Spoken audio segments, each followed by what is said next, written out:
Today I will explain the op-amp as an inverting amplifier and op-amp as a non-inverting amplifier. Okay, so in this diagram I have to explain in this, that is your inverting amplifier with the help of your using op-amp 741C. Okay, so what is the meaning of the inverting amplifier? Means you have to connectivity the negative terminal of the op-amp with the input source Vin, and the positive terminal you have to connect it with the ground. So similarly, that is the output voltage with the feedback resistor, you have to connect it with them. I have to take 10 kilo ohm for that.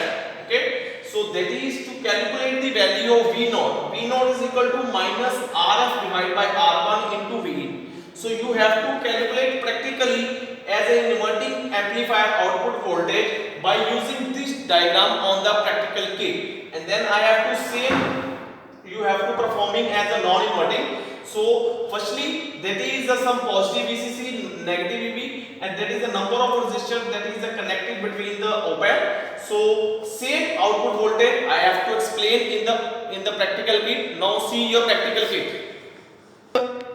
Op-amp circuit by using your inverting amplifier. I have to make the connection, so that is a negative terminal. Negative terminal I have to connect with the positive voltage to VDC, and the positive terminal we have to connect it with the ground, and that is the output is connected with the feedback resistor 10 kilo ohm. Okay, so now with the help of using of the multimeter I have to calculate the voltage of the V0.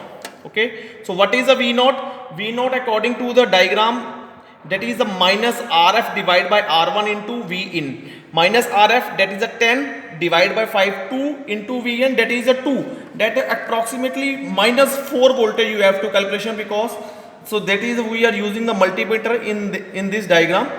So that is a show your figure minus 3.96 or 97 voltage. So according to how to calculate, that is a minus RF, that is a 10 divided by R1 5 into 2 into 2, that is a 2 into 2 according to approximate 4 value, and the multimeter gives the value negative. That means you are using the inverting amplifier. Thanks a lot, students.